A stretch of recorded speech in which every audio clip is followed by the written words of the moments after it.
My Mug, episode 364 on Monday the 2nd of November 2015.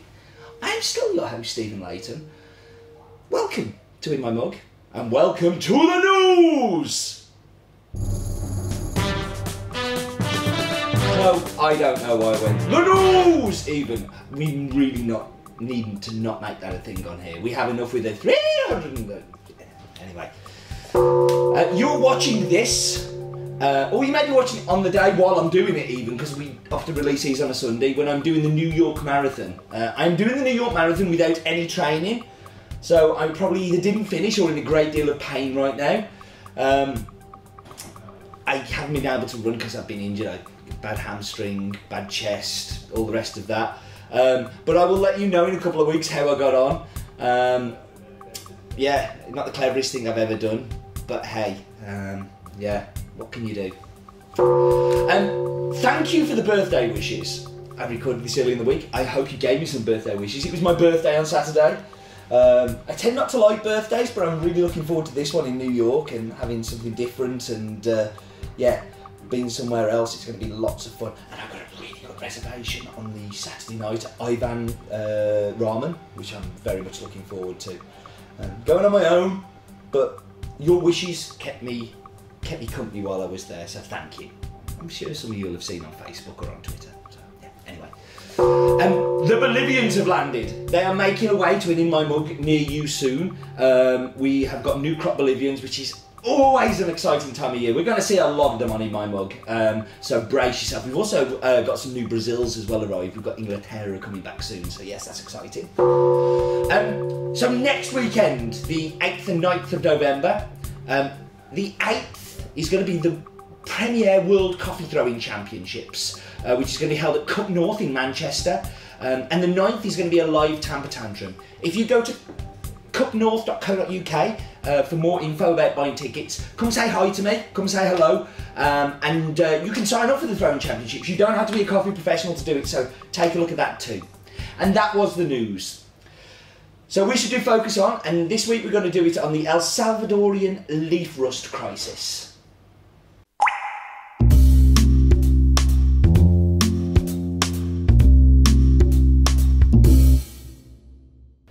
So I know we've touched on this before with a Focus On, but I think it's important to keep in our minds the problem that El Salvador has and how it really needs us. So the harvest in El Salvador cut its forecast by about a third back in last year because of leaf rust. So, you know, you imagine if you were selling, you got your salary, like a third of it taken away, and having to still do the same things, and also deal with the crisis. A lot of the crisis revolves around having Bourbon. They're very heavily reliant on that as a varietal, and leaf rust particularly attacks Bourbon. So the lack of diversity that's helped El Salvador in the past, because that's what they're famous for, is having great Bourbons, has been a real negative side this time, and has really impacted quite heavily on producers. El Salvador has 21,000 coffee growers. Most of them are very, very small producers, and they lack the resources to fight this fungus. The fungus attacks the leaves and makes the leaves fall off, and when there's no leaf, you can't have photosynthesis. And between 65 and 70% of the country's coffee crop has been affected by this leaf rust. El Salvador exported like 6,000 bags, I think it was, in the first 2 months of like the 14-15 season that we're kind of in. And like that's then 89% on the same period for that time. And I think it's more important than ever that we support El Salvador and we get behind El Salvador. It is one of my favourite coffee growing countries. It's definitely right up there along with Bolivia. El Salvador always comes a very close second to and I love Bolivia, that's why. But El Salvador is really important, and I think we should definitely look after it. So that was Focus On.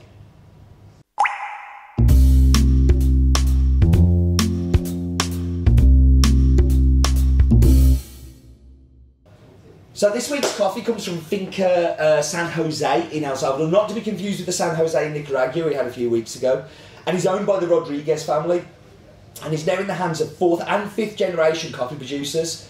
The farm started in 1815, which is really one of the first farms in El Salvador, and was planted by Jose Maria Rodriguez and Josefina, who are the great grandparents of the current owner, and they planted coffee trees on the land. Throughout the years, it's passed hands went to José's son, Israel, and then went to José Maria, who took care of the farm until Gloria, who is the current owner, Gloria Mercedes Rodriguez, took over. When you meet Gloria, you understand she's an incredibly powerful, strong woman. She has overcome massive gender barriers that happen in the industry in El Salvador, and has become very much a figure in El Salvadorian coffee. She's super well known. Gloria not only has San Jose, but she also has 5 other farms that she manages with the help and support of her daughter and her son-in-law, Luis and Jose Marie, yeah, they do an amazing job. And collectively they have up to 38 acres of coffee, which is a lot for El Salvador. They tend to be very small farms.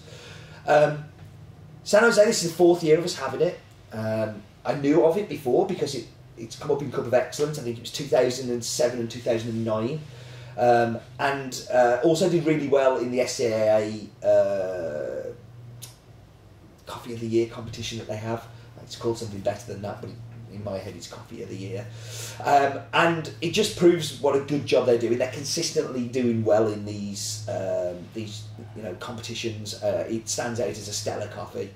San Jose has 17 full-time workers that basically cut down shade trees, prune, make sure that everything is controlled weed-wise, and during the harvest they have up to 60 seasonal workers come in that do picking and help with all of the clearing up and things after a busy harvest. And because Gloria is super well known in the area and super well liked, she is very lucky that she has some of the best people in El Salvador that want to work for her.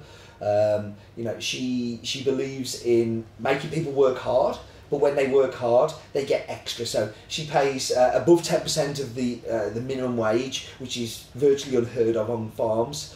And the seasonal workers receive a lot more because she wants the best pickers. And if you don't hit her target, she will let you go. But if you can pick the best cherries, the ripest, reddish cherries, then she's going to reward you for that. It means it's slower work, so they have to be rewarded an awful lot more.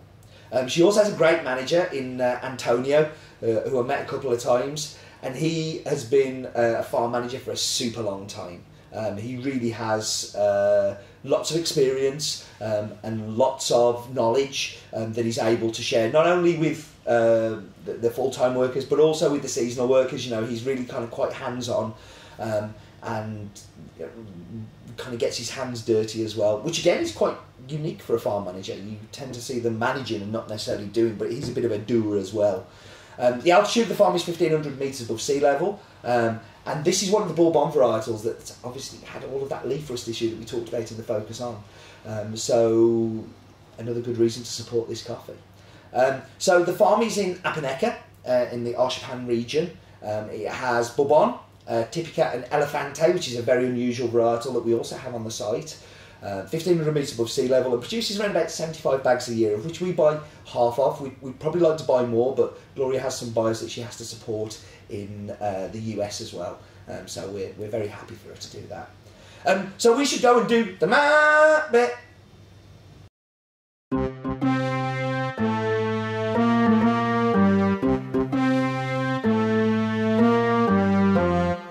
So here we go, the normal wave off as we zoom up into the skies. And we're going up and we're going across the Atlantic Ocean. And as like lots of times, we're going to Central America. So here we have the wonderful continent of Central America. Is it a continent? Is it just North and South America? I'm sure it is a continent. But anyway, we're going down to El Salvador, one of our favourite places to go. We love the El Salvador. El Salvador is an amazing place to buy coffee from, and amazing people who we work with there. And amazing facts. So El Salvador is probably the most popular and famous surfing destination on the Pacific coast. There's one part of surf there which is known as one of the second best surfing place in the world, and next stop from there is Bali. It is the next island you hit from one of the beaches. But enough about surfing, we're talking about San Jose. So we can see here that you've got a beautiful view. You can see really clearly lots of buildings around there, and this is the centre, the heart of the farm. And just to the right of that, you can actually see the house, which is also, it's an old disused house. The roof's actually been taken off it now because, well, just because they didn't want people moving in and living in it. So the lowest point is the Pacific Ocean, where that wonderful surf happens. And the highest point is Cerro El Pital, which is 2,730 metres above sea level, which is proper high. Great topography there. You can see that spine of mountains that's running through. And looking at that, it's to the left, one of the mountain range to the left, which is the Arshapan and Apaneca mountain range. And you can see Arshapan just in the background there. Apaneca just in the background there, the town of. And it is clearly visible from the farm. And that was the map bit.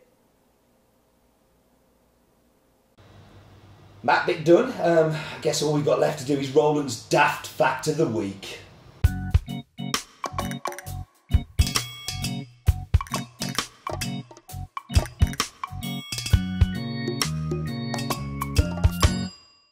The Arshapan mountain region is the second highest mountain range in El Salvador.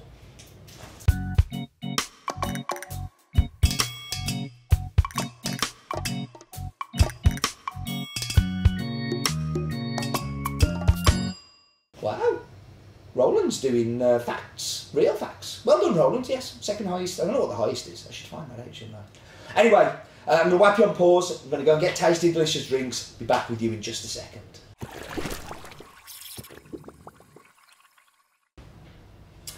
We're back, straight to the espresso. Dale's done the espressos today, but unfortunately he didn't give me a spoon to stir my espresso with. There's no saucers. It's very, very lax, but let's go dive into it.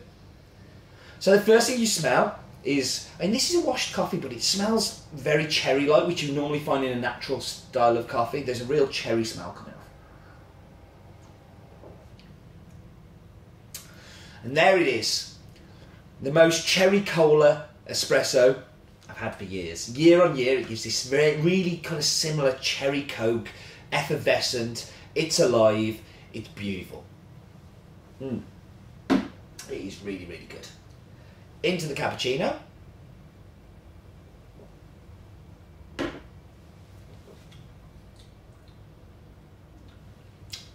So it changes a little bit there. That cherry is still there, but it's a little bit more chocolatey. It's a little bit kind of more rounded and smoother. Beautiful body coming through. Absolutely beautiful body coming through. It is really, you taste the coffee. And that's what I love in a cappuccino. Like, I don't want a cup of milk that has got no coffee flavour to it. And there's a real strong coffee presence coming through that milk. Into the brood.